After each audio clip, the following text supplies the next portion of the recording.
Structured ability groups, after falling out of favour from the 1970s, are making a comeback.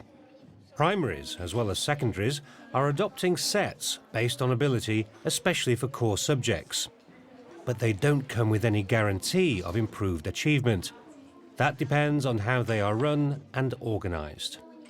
One junior school, which has been singled out by Ofsted as a top 20 outstanding school excelling against all the odds, is in no doubt that its success is due in good part to ability sets for numeracy and literacy.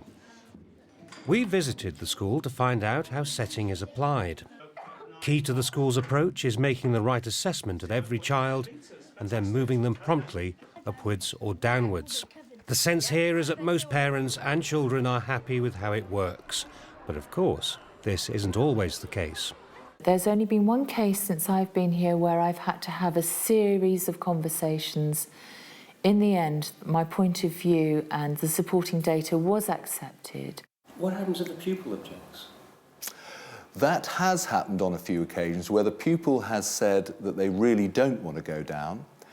And normally in that situation, certainly when it's happened to me, I've been impressed that the child has really wanted to stay in whatever set it is. This is Berrymead School on the South Acton estate in West London, where setting never really went away. The school splits into ability sets every morning for numeracy and literacy. Years 3, 4 and 5 are divided into 3, reflecting the school's 3-form intake. In Year 6, there are 4 sets. It's smaller groups, more focus. We're preparing them for high school. There are lots of transitional elements. It's not just about the academic side of things. It's about building up their self-esteem, preparing them for high school and other things that they will come across. So there are many things, many dimensions to Year 6. We visited each of the Year 6 sets, moving from bottom to top. 100 centimetres equals 8 metre. 1 metre, yeah, good. Pupils are initially placed into sets based on Key Stage 1 results. After that, progress is assessed with formal tests every term for numeracy and every half term for literacy. It says all together. What does that tell you? Which of your operations are you going to have to use? Addition. Addition. And then, this one's a really easy one. What is the sum we're going to do, Zainab? 23 and 22 and 14. Right, OK, then off we go. But there's almost continuous assessment carried out by the class teachers. It is literally done week by week as each piece of work is done literally on a daily basis, every numeracy hour, every literacy hour. So a child, if they have performed absolutely brilliantly for a week or 2 weeks, the teacher will notice that immediately and almost, this child is too good for the work that I am setting. Now, rather than having an extension work within that class, far easier to promote the child, fantastic, great for confidence, and up they go to the next set up. I've got a child in my middle maths set at the moment who has come up from the special needs set. She has done so well.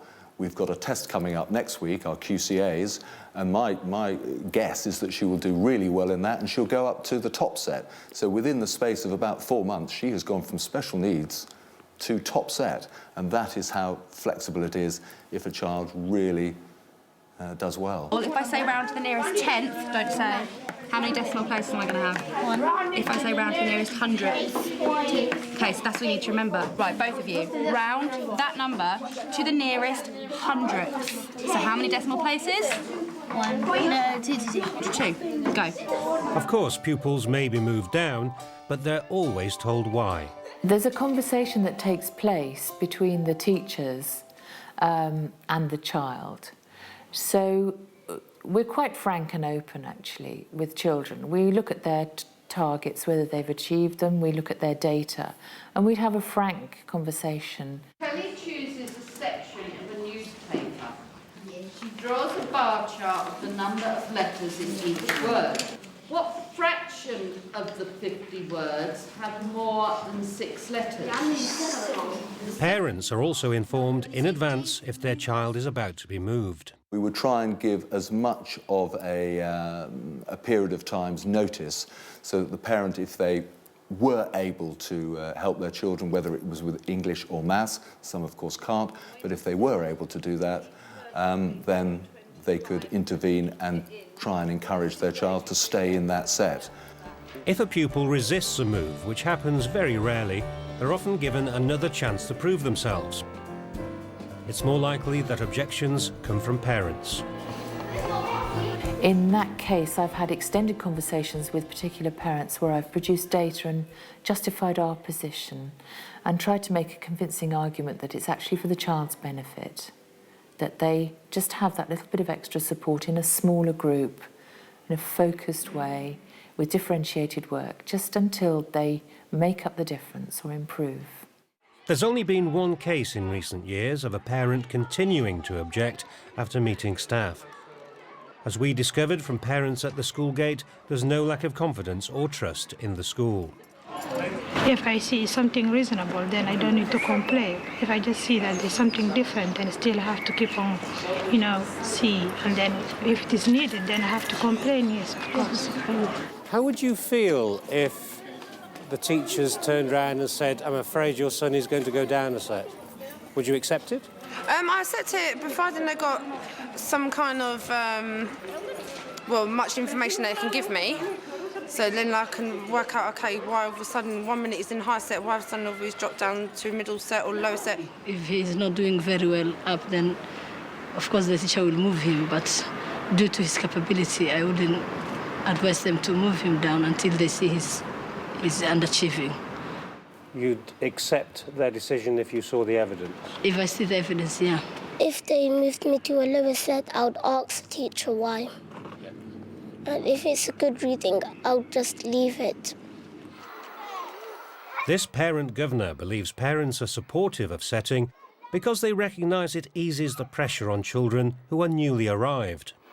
Going into sets does help the children because they're mixing not only with their classmates but also people along the same intellectual level in particular subjects, so that they don't feel they're left out at all. Because I think some of the small, if you come in as a refugee and are put into a class, it's probably quite frightening. But if you're with people who not only are your same age but also same ability, I think it gives a certain stability to help the learning process. Of course, the belief that low esteem and social alienation are caused by structured ability groups was a major factor in the move away from them, and one of the main reasons why this teacher opposed them. When he arrived at the school 9 years ago, numeracy was taught in sets, and plans were being made to extend it to literacy, plans which he spoke against. I'd only recently come out of being just recently graduated as a teacher. I had all the sort of ideas that I got from Roehampton, which is where I studied, where the idea really wasn't in favour of setting, and I was worried that the children in the lower sets really, that they would kind of feel that they were stigmatised in a way, that that they were no good at something, and that they would become demotivated and sort of a bit disillusioned. That was the fear really. Did that happen? No, it hasn't. I've been really, really pleasantly surprised. I'm always amazed at the confidence of the children. They are still really, really motivated. They really don't seem to feel that they're failures, and all those fears that I had haven't, I've not seen them come true really. Wednesday, W-E. What kind of W? Capital W. For pupils who may feel demotivated, however, support is available to improve their self-esteem. A-Y. The school organises sessions with games and tasks that pupils can do to boost their confidence. But according to the school, there's no link between attendance and being in lower sets. Although I haven't done a correlation study of self-esteem groups and lower sets, I think that there is not a massive impact on self-esteem, but if there is, it's picked up by teachers and teaching assistants, and quite often it's the teaching assistants who will pick up and come to me as the Senko and say, look, I think this child would benefit from a term's worth of small group work on self-esteem or surrounding issues.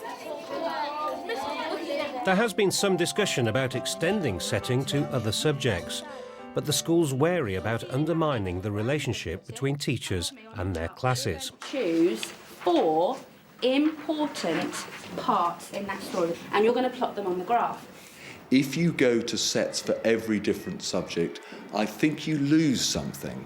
So it slightly contradicts what I'm saying. Obviously, we concentrate very much on the English and maths because of the SATs. We also thought in Year 6, over the last few years when I've been head of Year 6, should we go to setting for science? And we decided not to do it because we thought we'd lose that special flavour of the primary school teacher with his or her class. And it is one of the very special things that any primary school teacher will know. That's my class for the year. Miss, what does evaluate mean? Did it do the job that it was designed for?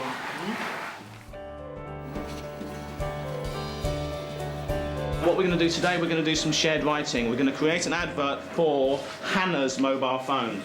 Okay? Let's have some ideas. Drill demolition. Drill demolition, I like it. Encouraging pupils to move onwards and upwards does not create any capacity problems in the upper sets. There's always room at the top. Break like if you don't. In Year 6, we operate 4 sets within 3 classes. So the top literacy group will have 28 children. We only have 71 in the year group. So unless everybody was suddenly, you know, doing exceedingly well, in which case we'd create 2 upper sets. But there's no capacity issue.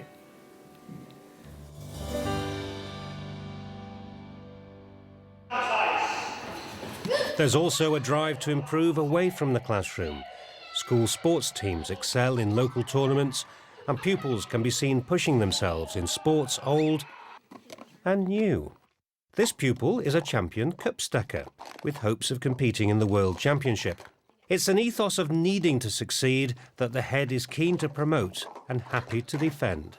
There's a competitive kind of feel in virtually everything we do here. You've had a taster of our sports. We've won the local sports championships for about 8 years running, bar 1 year. It may have been considered unhealthy in the past, it may still be considered unhealthy, but we've found that for our children to have that competitive edge is vital. And high schools that they then go on to often comment that the children that come from Berrymead specifically, number 1, they mingle well, number 2, they're adaptable, and number 3, they're actually really, really willing to succeed and to do whatever it takes to succeed. They're hard-working children. Isn't it putting children under a lot of pressure? Perhaps, but isn't that what life is about these days? It is when you're an adult, not when you're a young child. But I think if it's done in a safe, secure, healthy environment, I think you don't end up with children who are terribly stressed about these matters. It's considered to be healthy to be a little bit competitive. And again, it's to their ability, it's to their own individual needs. The ability grouping debate is bound to continue, but whether you approve or disapprove of setting, there's no denying that some children are in a class of their own.